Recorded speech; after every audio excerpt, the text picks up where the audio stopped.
বৰ্তমান সময়ত মই ৰাজনৈতিক দেখিছে দেখিছে তাতো আমি ভোট দি পঠিয়াইছিলোঁ যোৱাবাৰ দিছিলোঁ নাই এখন ৰাজনৈতিক মঞ্চ নহয় কিন্তু মই কথাখিনি এইটো কাৰণে ক'ব লগা হৈছে যে আৰম্ভণিতে উদ্দেশ্য আমি ভোট দিয়া সাংসদজনে আমাৰ মাজত নাই এটা নিৰ্দিষ্ট অঞ্চলত ৰাজ্যসভা প্ৰতিনিধিত্ব কৰি দেশক প্ৰতিনিধিত্ব কৰা সাংসদজন বিভিন্ন সময়ত কালি নিশা 11 বজাত তেখেতক ফোন কৰি কৈছিল যে তেখেতৰ 3 দিনৰ কাৰ্যসূচী যোৰহাটত কেঞ্চেল হৈ গ'ল 16 তাৰিখটো আগতে হ'ল এই 3 দিন কৰিব মই আপোনালোকক অনুৰোধ জনাইছোঁ আপোনালোকে মন্ত্ৰী মহোদয়ক এখন স্মাৰকপত্ৰ দিব আমি স্মাৰকপত্ৰ দিয়াৰ উপযুক্ত কৰ্তৃত্ব নহয় আপোনালোকক ইতিমধ্যে জনাওঁ যে নিৰ্বাচন আমাৰ পদূলি মুখত আছে অহা এই মুহূৰ্তত আমাৰ প্ৰতিগৰাকী দলীয় কাৰ্যকৰ্তা বিভিন্ন নহয় যিসকলে দলৰ কাম কৰে আমি দলৰ কাৰ্যকৰ্তা তেওঁলোকে বেলেগ কাম কৰিব পাৰে কিন্তু যিসকল দলৰ দায়িত্বত থাকে আগন্তুক সময়ছোৱাত আমাৰ দায়িত্ব 4টা বিধানসভা সমষ্টিত দলটোক কেনেকৈ আমি আগবঢ়াই লৈ যাব আপোনালোকে দেখিছে যে বিগত সময়ছোৱাত আমাৰ মহাপুৰুষ সম্পত্তিত পঢ়ি বৰ নামে বৰদোৱা আৰু সেই বৰদোৱাখনত বৰদোৱাতেই এদিন তেখেতৰ জন্ম হৈছিল চিত্ৰ আছে নাছিল তাত বাংলাদেশী মূলৰ মুছলমান মানুহে জোঁৱাইক বাংলা ভাষাত বঙালী ভাষাত জামাই বুলি কয় আৰু তাত সেই জোঁৱাইবোৰ চাপেহি তেনেকুৱা চপনীয়া বাংলাদেশী মুছলমানে বাহিৰৰ পৰা মানুহ আহিলে অন্য দেশৰ পৰা মানুহ ভাৰতলৈকে তেওঁ মোগল যদি অকণমান শিশু এটা কোনে সিও চিনি পাব শিৱাজী মহাৰাজ কোন আছিল কিয় তেওঁ বিখ্যাত কিন্তু আমাৰ লাচিত বৰফুকনক আজি বেংগলৰ ল'ৰা এটাই চিনি পাবনে বিহাৰৰ ছোৱালী এজনীয়ে নাম লাচিত বৰফুকনৰ জানিবনে এতিয়া জনা হৈছে কাৰণ এতিয়াৰ পাঠ্যপুথিত অসম চৰকাৰৰ নেতৃত্বত মোদী ডাঙৰীয়াৰ চৰকাৰে আজি পাঠ্যপুথিত লাচিত বৰফুকনৰ নাম সোমোৱাইছে লাচিত বৰফুকনৰ ওপৰত লিখা কিতাপখন আজি ভাৰতৰ 25টা ভাষালৈ অনুবাদ হৈছে যোৰহাটৰ এজন ব্যক্তিয়ে আমাৰ শিক্ষাগুৰু আছিলে জগন্নাথ বৰুৱা মহাবিদ্যালয়ত শ্ৰদ্ধাৰ ডক্টৰ অৰূপ দত্ত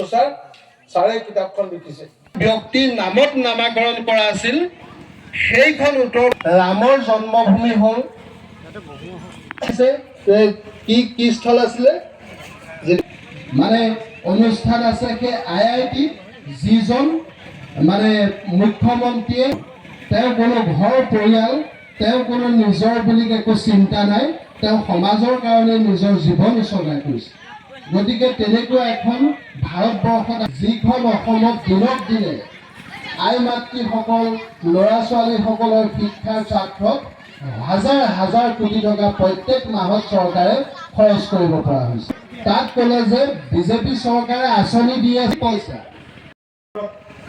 14খন গাঁৱৰ ভিতৰত আমাৰ টকৰ গাঁও নিজ বালিগাঁও ন বালিগাঁও ভাবলিছোঁ এই অঞ্চলত যি ৰাস্তা পদূলিৰ যি সমস্যা এই সমস্যাবোৰ দেখিলে সদায় দুখ লাগে আমাৰ অনুভৱ হয় যে আমাৰ ইয়াত ৰাইজৰ প্ৰতিনিধি নাই নেকি প্ৰশ্ন হয় হিজেন গোস্বামীদেৱ আমাৰ নামঘৰৰ অনুদান দিবৰ কাৰণে আজি 2 বছৰ 2.5 বছৰ আগত আহিলে তেখেতে 1 লাখ 2 লাখ টকা এটা দিলে ফটোটো উঠিলে পটককৈ তেখেতে ৰাইজৰ আৰু কিবা ক'বলগীয়া আছে নেকি কৈ পেলাই তেখেতে থপককৈ বহি দিলে মই উঠিলোঁ দেখিলোঁ ৰাইজ নিমাত কেলৈ মাতিব ৰাইজে পাবলগীয়া কি পাই আছে ৰাইজৰ গাত দুখ নাই যি মানুহে মাহেকত 200 টকা এটা নাপাইছিলে উপাৰ্জন কৰিব নোৱাৰে তেনেকুৱা আমাৰ একাউণ্টত 2500 বা 3000 টকা এটা সোমাই যায় বৰ ভাল কথা দুখীয়া মানুহৰ আঁচনি আছে কিন্তু সেইটো বৰ ভাল কথা যে সকাহ দিছে মানুহৰ জীৱনৰ মানদণ্ড উন্নতিত সকাহ হেৰি কৰিছে কিন্তু মোৰ এইটোৱে দুখ লাগিলে বালিগাঁও অঞ্চলৰ ভিতৰত এই গাঁও 3খনৰ যি ৰাস্তা পদূলিৰ অতি দুখ লগা অৱস্থা আপুনি যদি চায় যদি হিজেন গোস্বামীদেৱ ধনিয়া টকৰ গাঁও মোৰ গেটখনেদি যদি সোমাই আহিছে নে বালিগাঁও চাৰিআলি আহিছে নাজানো নাই মনামতি ফালৰ পৰা আহিলে মই নাজানো কিন্তু আমাৰ গাঁৱৰ এই 3খন গাঁৱৰ ৰাস্তা পদূলিৰ অৱস্থা বৰ দুখ লগা মই এই বিষয়ে সময় কৈছোঁ এই বিষয়ে মই দুআষাৰমান কৈছোঁ মই এখন সভা দি পেলাই কৈছোঁ সভা দি পেলাই বিভিন্ন কমিটি বিভিন্ন ক্ষেত্ৰত ভাবলিচি গাঁৱৰ যুৱকসকল একত্ৰিত হৈ আমাৰ প্ৰয়াত শিল্পী ঈশ্বৰৰ পুত্ৰ জুবিন গাৰ্গ ডাঙৰীয়াৰ মহিলাসকলে সমাজৰ আত্মাৰ সদ্গতি তথা তেখেতৰ সোঁৱৰণ কৰি এই 7 দিন সাতাতি অবিৰতভাৱে ভাগৱত পাঠৰ আয়োজন কৰিছে। সকলো দিশতে মহিলাসকলে তাৰ আগদিনা আজিৰ যুগত আজি অগ্ৰাধিকাৰ এখন পাইছে আৰু কাম কৰি আছে। মূলক সভা পাতিছে, যিখন সভাত আমাৰ মাননীয় চৰকাৰী বিশেষ দপ্তৰত থকা 2-3জনকৈ প্ৰতিনিধি ইয়ালৈ আমন্ত্ৰণ জনোৱা হৈছে। তেখেতসকল আহিছে ইতিমধ্যে। অঞ্চলটোৰ যিবিলাক অভাৱ অভিযোগ সামৰি তেখেতসকলে অৱগত কৰিছে আৰু সেইখিনি বৰ সুন্দৰ হৈছে। গতিকে ভাগৱত অনুষ্ঠানৰ আগত এই যুৱকসকলে অঞ্চলবাসী ৰাইজৰ কথাও চিন্তা কৰিছে। তাৰ কাৰণেও আমি গৌৰৱান্বিত আৰু আমাক ইয়ালৈ মাতি আনি আজি গুৰুত্বপূৰ্ণ পদবী সভাপতিৰ দৰে পদবী পৰিচালনা কৰিব দিয়াৰ বাবেও তেওঁলোকক মই ধন্যবাদ জনাইছোঁ। আমি সিমানত পাত্ৰ নহয়, কিন্তু ৰাইজৰ আশীৰ্বাদ লৈ আমি এই গুৰু দায়িত্ব বহন কৰিছোঁ আৰু আশা ৰাখিম যে এই ভাগৱত পাঠৰ জৰিয়তে জুবিন গাৰ্গ ডাঙৰীয়াৰ আত্মাৰ সদ্গতিৰ লগতে পুনৰ তেওঁ যদি জন্ম হয় অসমতে জন্মগ্ৰহণ কৰক। আমি সনাতন সংস্কৃতিৰ ওপৰত বিশ্বাস ৰাখোঁ, সেইকাৰণে তেওঁ পুনৰ জন্মৰ কথাও আমি বিশ্বাস কৰোঁ। তেওঁ যদি পুনৰ জন্ম হয় তেতিয়াহ'লে অসম ভূমিতে পুনৰ জন্ম হয় আমাৰ অসমখনক আৰু তেওঁ যিখিনি আধৰুৱা কৰি থৈ গ'ল সেইখিনিও যাতে সম্পূৰ্ণ কৰিবলৈ পায়। তাৰ কাৰণে পৰমেশ্বৰৰ ওচৰত প্ৰাৰ্থনা জনাইছোঁ আৰু ভাগৱত অনুষ্ঠান আয়োজন কৰা উদ্যোক্তাসকললৈ কৃতজ্ঞতা আৰু ধন্যবাদ জ্ঞাপন কৰি মই তেওঁলোকৰ হৈ ভগৱানক প্ৰাৰ্থনা জনাইছোঁ যাতে পৰৱৰ্তী সময়ত এই যুৱ শৃংখলতাৰ মাজত এইসকল যুৱক আগবাঢ়ি আহিছে, এনেকুৱা এটা সমাজৰ কাম কৰিবলৈ আগবাঢ়ি আহিছে, তেওঁলোকৰ মানসিকতা শাৰীৰিক মানসিক সকলোখিনি যাতে আৰু আগবাঢ়ি যায়। ধন্যবাদ। বাবালিচুকৰ যিটো অঞ্চল স্বাভাৱিকতে এটা বৃহত্তৰ অঞ্চল আৰু মই চাইছোঁ যে মালুপথাৰৰ দৰে ইয়াতো বৃহত্তৰ খেতিপথাৰ,